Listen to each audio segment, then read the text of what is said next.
Good afternoon, Dana. Good to see you again. You got my cookies ready? What? Get in the kitchen, start baking. I told you were going to owe me big. No, I'm just kidding. Matter of fact, Dana, this looks awesome. You've got just shy of $75,000 a year that you're going to be able to pull out tax-free from age 65 to age 121.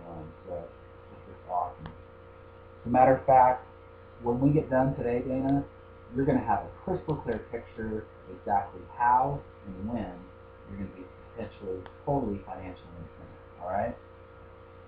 So anyway, take a seat. Anyway, Dana, first of all, remember yesterday, before I left, I asked you if I could bring you back a plan that fit your needs 100%. Was there any reason why we couldn't do any business together? Yeah. Is that still the case? Fantastic. And if this plan here that I did bring you back does meet your needs 100%, and we actually do business today, is there any reason why you still won't give me 3, maybe 4 people's names that you think I could help as well? Fantastic. Well, anyway, Dana, first of all, what I want to do here is just kind of review a little bit of what we talked about. Number one, do you remember the 2 battles that we have to win in order to win the money game? Okay.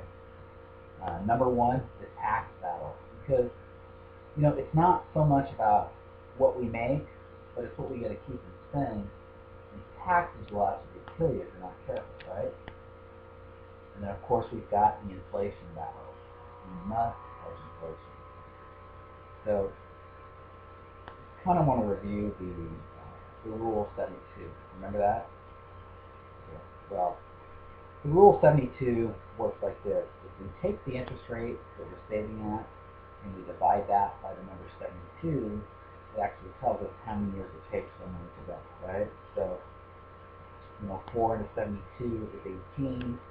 So every 18 years, we know that our money's going to double, right? Now, with this example here, now again, Dana, I want to remind you, it's not about having $10,000, okay? I'm just using this for simple math. So what we know is, if we're 29 years old and we're saving $10,000 at 4%, and our money doubles every 18 years, by age 65, we now have $40,000, right? Now, if we were actually able to get a 12% return on our money now doubles every 6 years. So at age 65, we've got $640,000. Amazing, isn't it? So, the thing is, one would assume if we're tripling our interest rate that we're going to only triple our money. But what we've learned here by this example is the power of that compounding interest, okay? So, the returns are just absolutely huge. 1, maybe 2 interest points can mean, thousands, tens of thousands, or in some cases, even hundreds of thousands of dollars, all right? So, very important principle to learn. Now, what I wanted to also do was take that other example I showed you yesterday of the comparison of how the stock market compares to the index strategy works, okay? But first of all here, remember how there's 3 basic ways that we can save and invest our money, right? So we've got, like the fixed rate approach, which is your savings account, which right now doesn't even pay 2%. I think the best one I've seen is about 1.5%.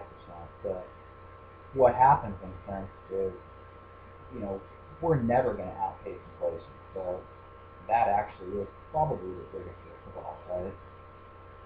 And then remember we had on the whole end of the spectrum, this is the stock market. Now, in the stock market, yes, we have potential for a much greater rate of return on our money, but we also have, greater risk of losing it, okay? So again, that may not be good as well, right?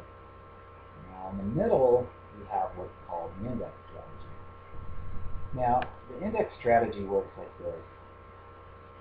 All the principal that you have invested is all 100% guaranteed, okay? And then all the interest that you earn off that principal is also 100% guaranteed, up to that cap, for example, at 12%, all right? So really what that means is, all the money that you have invested is guaranteed to be safe. So you do not, have a potential risk of losing your money like you would in the stock market, okay? Now, I want to tell you a little story. The truth of it is, Dana, this is really why I'm in this industry, okay? Back in October of 2007, at that point in time, I actually had owned a fairly large construction company that had done, quite well for many years. Now, in that October of 2007, I had two of my bread and butter accounts go bankrupt on me, back to back. Actually, both happened in that same month, and they both left me high and dry on a very large amount of receivables. So, in essence, what happened was I had to tap into my personal resources to, feed the business, keep it afloat. Okay. Now, for me, I had probably over half of my portfolio was in real estate investment, and then about the other 40% was in mutual funds. Okay. So, first of all, I pulled out all the money out of my personal home, which was paid for, dumped that money into the business to keep this growth, and sold a couple of my rental properties, which, as you can imagine, was a pretty big hit on. So,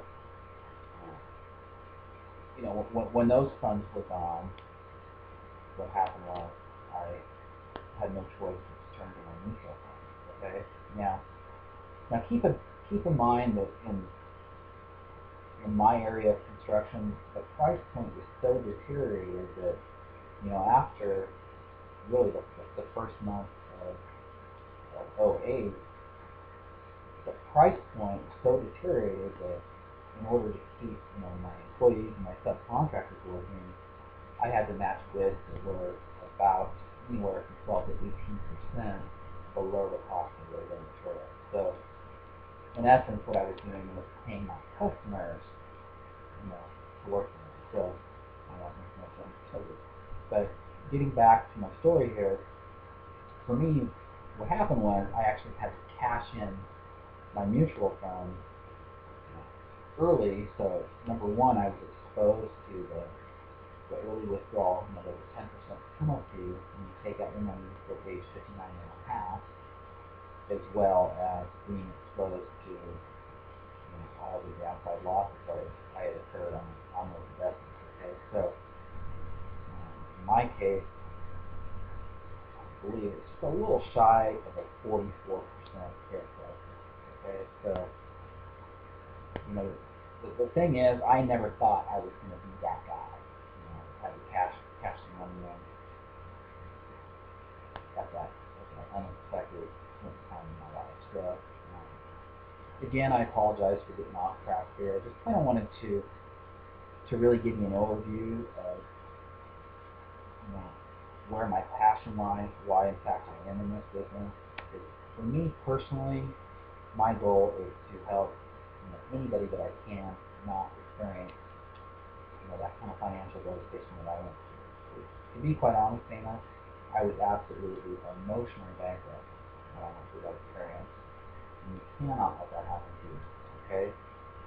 Now, getting back to our example here, I want to do a little comparison of the index strategy compared to the stock market strategy. Okay? Now, let's say in year one, you've got $10,000. Okay? in that first year, we get a 10% return on our money. So I have $11,000, right? Well, let's say in year 2, we also get another 10% on our money. So now we would be at $12,100, okay? But let's say in year 3, the market drops 20%. Now, can that happen? Yeah, it has happened. So, if we were in the stock market, we would be down here to about $9,600, okay? Now, keep in mind, if we were in the index strategy, we would have been locked in at our $12,100, okay? But let's say in year 4, the market drops again another 17%. Now, can that happen? Oh yeah, it has happened. If we were in the stock market, now we would have dropped from 9,600 down to about 7,900, okay? Now I want to remind you again, if we were in the index strategy, we still would have been locked in about $12,100, okay? So now let's say in year 5, we actually get a 15% positive return on your money, okay? Well, in the stock market, yeah, our $7,900 now would grow to about $9,000, okay? But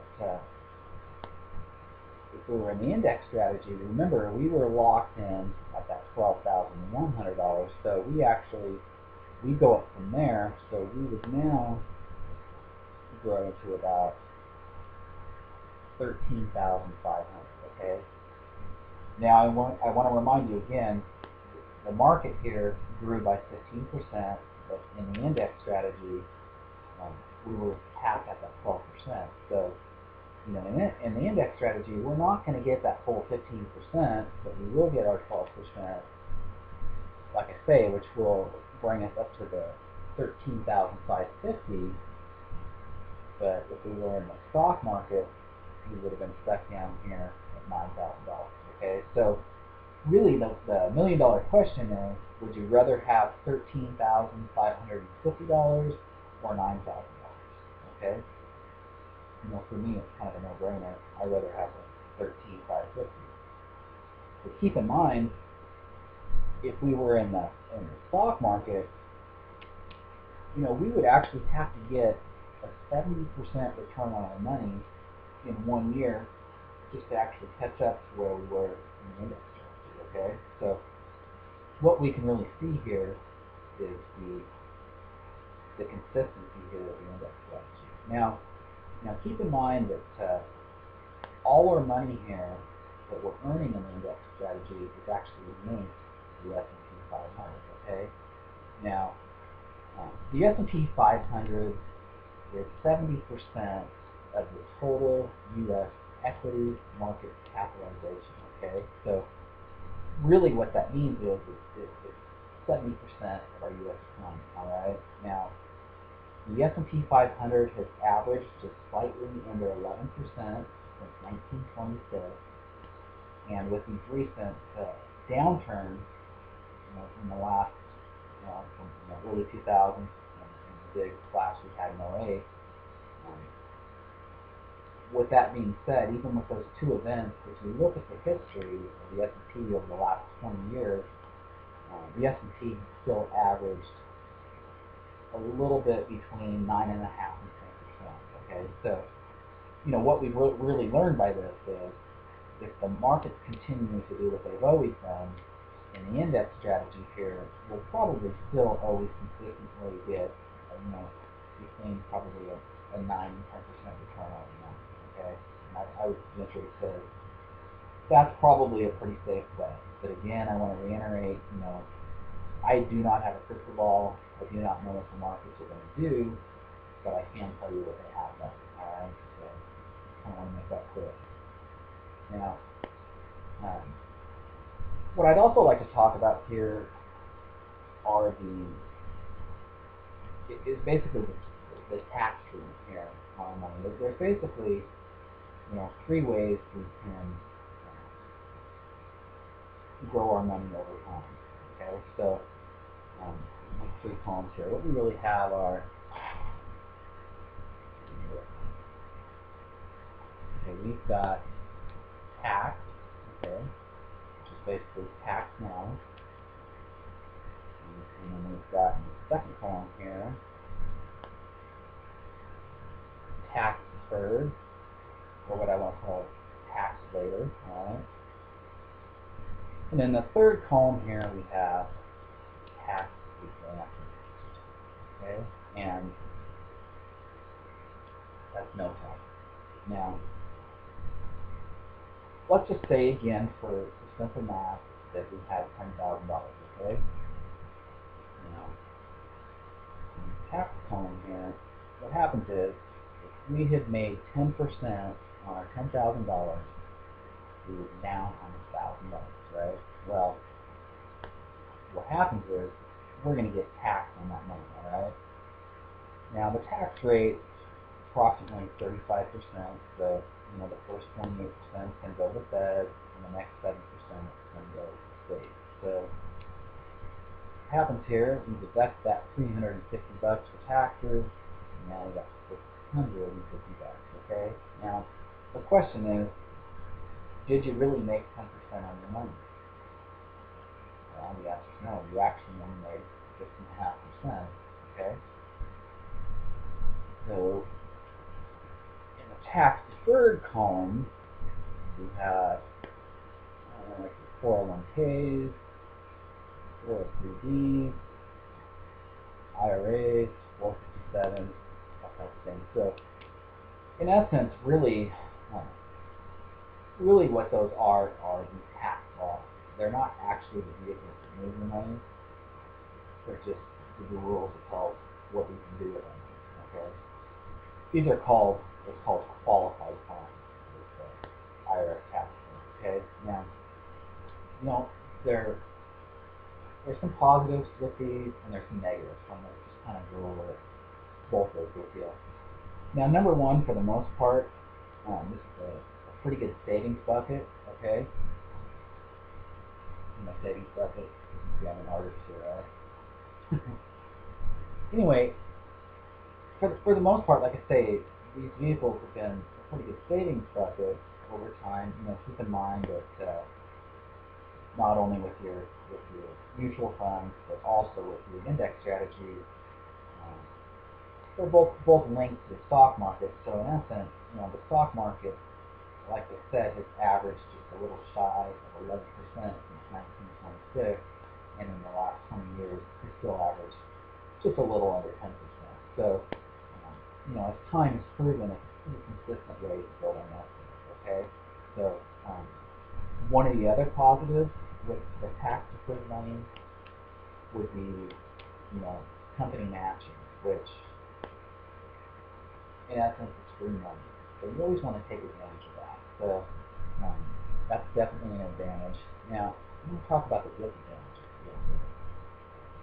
Now, keep in mind, number one, first of all, you're going to get taxed on this money, okay? So I guess my next question to you would be, where do you really think the tax rates are going to be when you're ready to retire? Do you think they're going to, you know, stay the same? Do you think they're going to go down? Or do you think they're going to go up?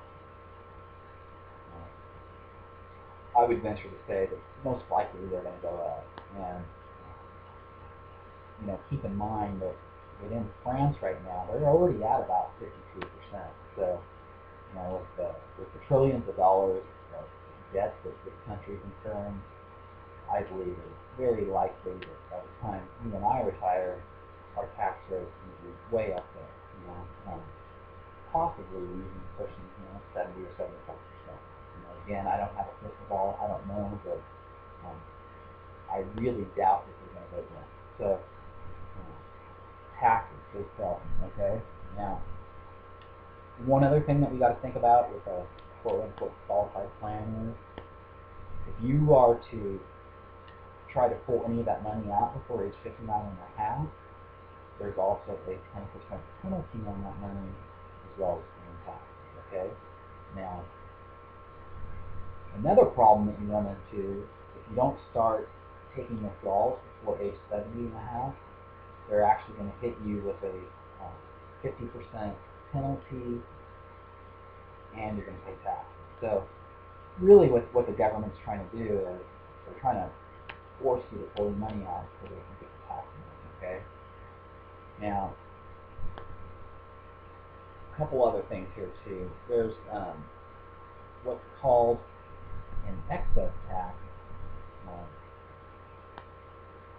And the way that works is if you're making more than $150,000 a year at retirement, you're actually going to get taxed on it. Okay, so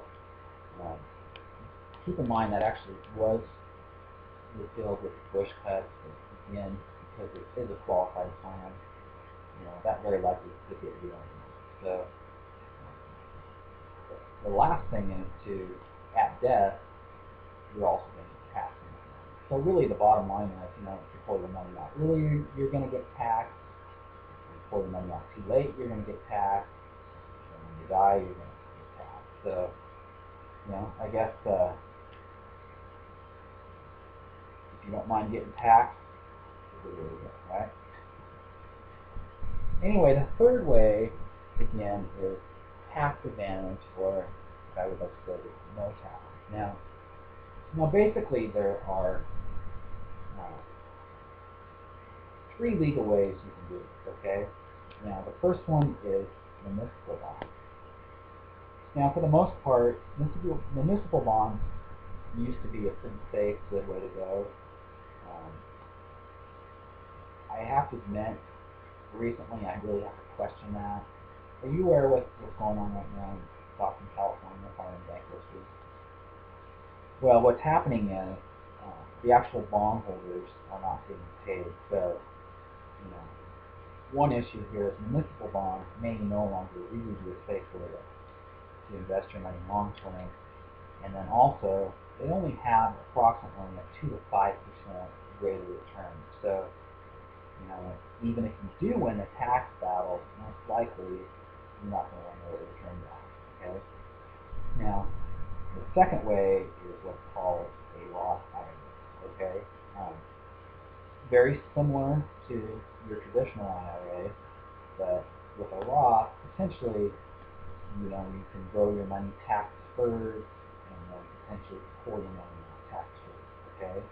But again, keep in mind that a Roth IRA is a qualified plan, so you're held to the redundant rules and regulations of the IRS tax code. Okay, so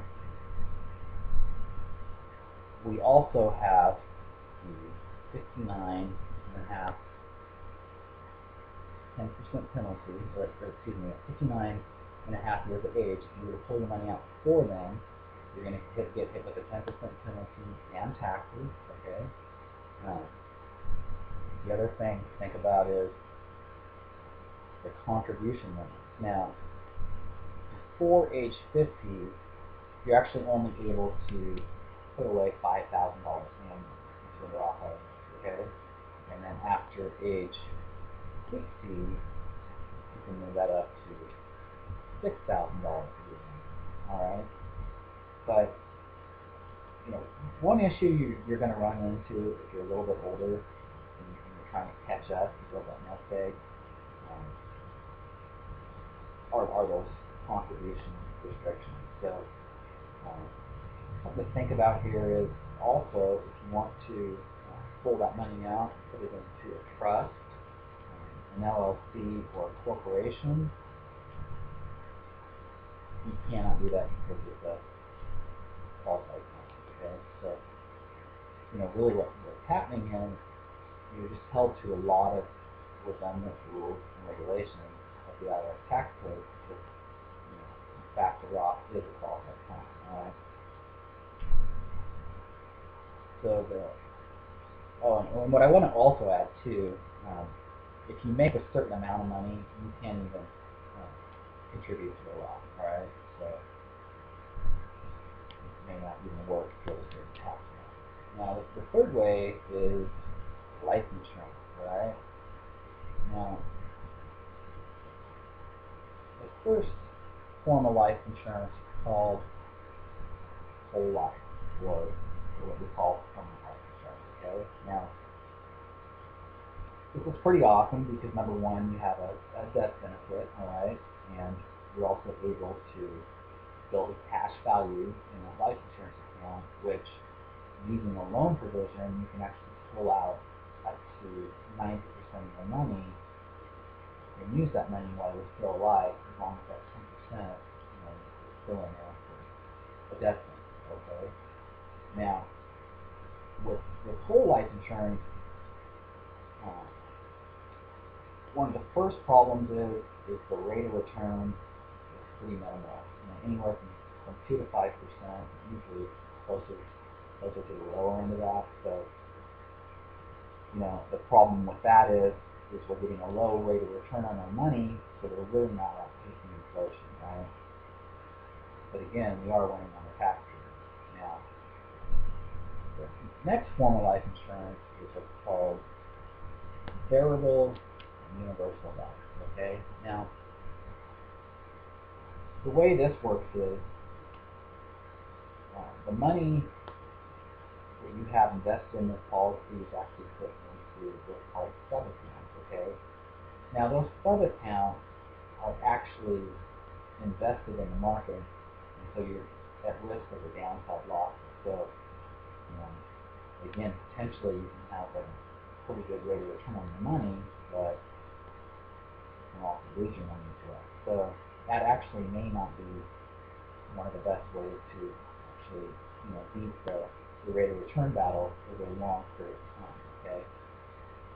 Now keep in mind, those were actually very popular in the 90s, but I think with what we've kind of seen here recently with the two recent downturns, when people really needed their money the most, it just really wasn't there to access. So, I'm not trying to bad talk universal variable life, but I'm just trying to make you aware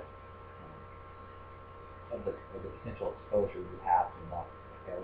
Now the third one is index universal life, and that's what we talked about briefly back there with this example. And again, this is where all your principal is 100% guaranteed, and all the interest that you earn off that principal is also 100% guaranteed, up to that cap, for example, of 12%.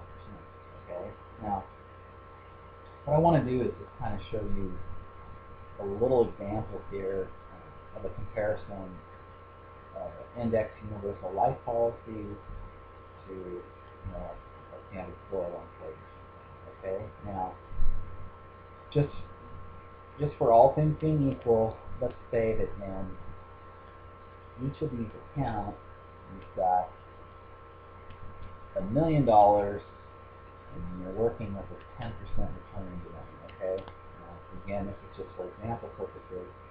I'm not saying either a 401k or an IUL can generate, $10,000, or excuse me, 10%, but we're just using this as an example of comparing apples to apples, all right? Now, let's say off that 401k you're drawing $100,000 a year. Well, what's happening is, at a tax rate of 35%, the first $35,000 is going to Uncle Sam, which in turn leaves you with $65,000. Okay. Now, if you were to compare that to an IUL, and you're drawing $100,000 a year annually, and you're responsible for zero taxes, now that leaves you with a full $100,000. So, I guess really the $1 million question is, at retirement, would you want to be able to draw the full $100,000, or do you want to take a $65,000? Now, for me, it's kind of a no-brainer. So, anyway, what I want to do here is talk to you a little bit, about Aviva. Now, Aviva Life and Annuity Company, is actually where I would like to put this. You can actually qualify. They are actually the leader in the IUL market. They were the ones that actually patented the index strategy as a whole in the first place. Now keep in mind, Aviva Life and Annuity Company is part of Aviva PIC, and they have a corporate lineage date that goes all the way back to 1697.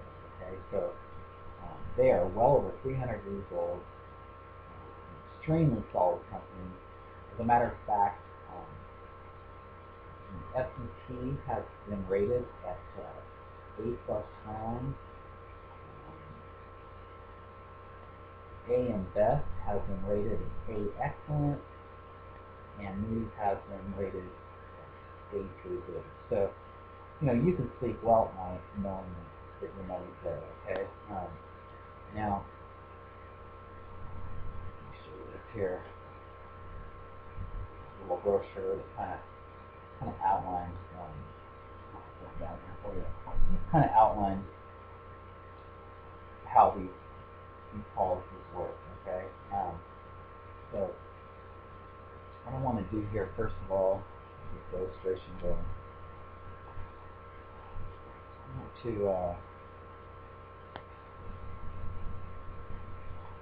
show you how the cash flow works from this. All right, Dana? Now, keep in mind, I ran this illustration at 7.6%, which is about 3 points below the expected performance. Okay, so this is probably your worst case scenario, a very conservative illustration of what your cash flow from this policy would be. Okay, now first of all, we have a death benefit of $742,664. Okay, now you have that death benefit from day one. All right. Now, to fund this policy, you would be paying roughly $500 a month, which totals $6,000 a year, for a period of 34 years until age 65. Okay. Now, keep in mind, over that time period, your total investment into this policy would be $204,000. Right? Now, when I run this illustration, I just ran like the bare minimum amount you could pull out annually at age 121, just to really demonstrate the power of the cash flow. So, keep in mind, you wouldn't have to actually take the withdrawals like this. It just kind of shows you an even amount over a period of time. Okay, so what you could do, again, I ran this illustration at 7.6%. So at 7.6%, you'd be able to pull out $74,623 from age 65 all the way out to age 121. Now, the chances of you living to 121 may be questionable, but again, to show you the power of this is pretty incredible. For that $204,000 investment, you would have already pulled out almost $4.2 million and still have a death benefit of 3.8. Now, I don't know about you, but I think that looks pretty impressive. Okay, but let's get back to something realistic here. Now, let me ask you, how old, are your grandparents now, or how old were they in the past? Well, I'm going to show you something. You said 82, right? Okay, but the way this illustration runs, I have some numbers I can show you right here for 81 years of age. Okay, now, keep in mind, let's say you're 81 years of age, okay? You go to the doctor, and unfortunately you find out, you're terminally ill, you've got HIV, you've got the bird flu, you've got lupus, you've got it all.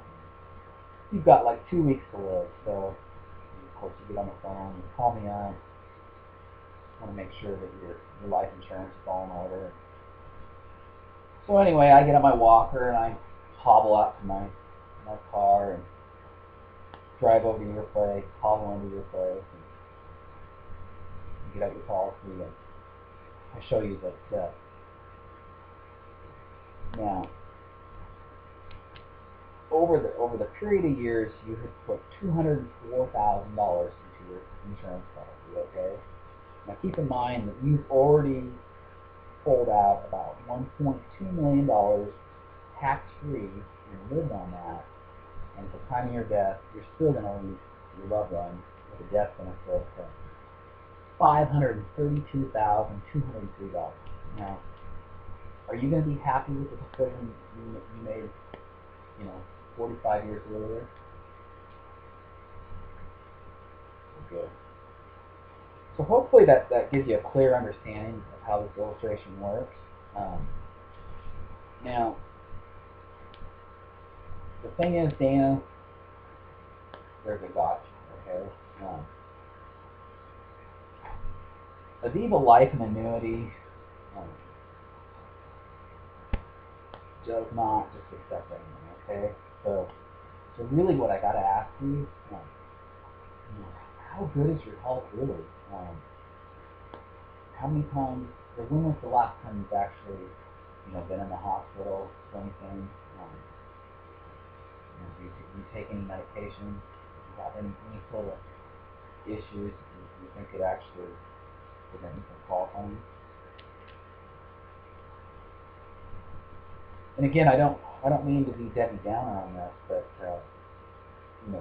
the thing is, Dana, what I run into is, periodically people actually get rejected. So what happens is that you can't even reapply again for another year. So you got to go to time.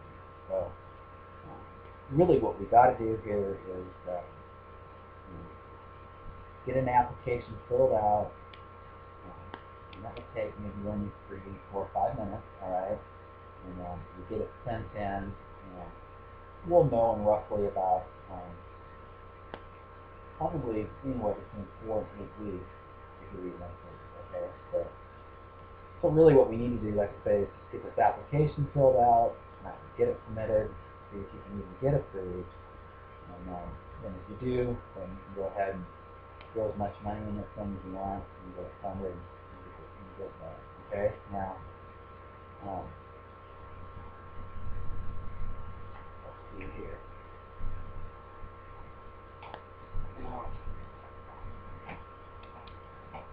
Let me ask you.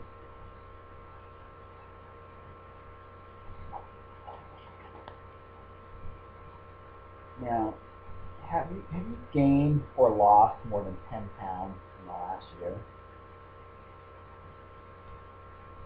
Are you now under any observation or treatment?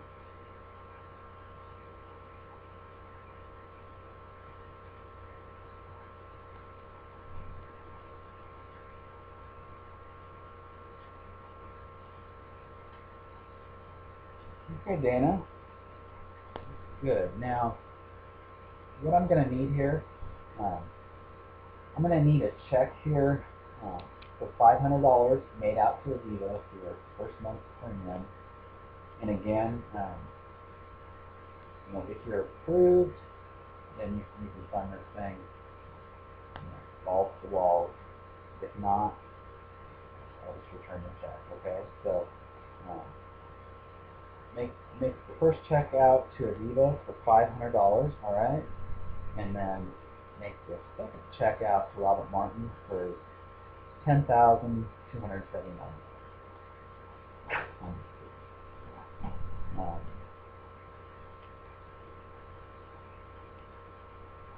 Fantastic. Okay, Dana. Well, if you would please, I would love to get the 3 or 4 names of some people that you think I could help as well. Fantastic. Well, you're very welcome. I'm glad I could help. All right. Well, you have a great day. All right.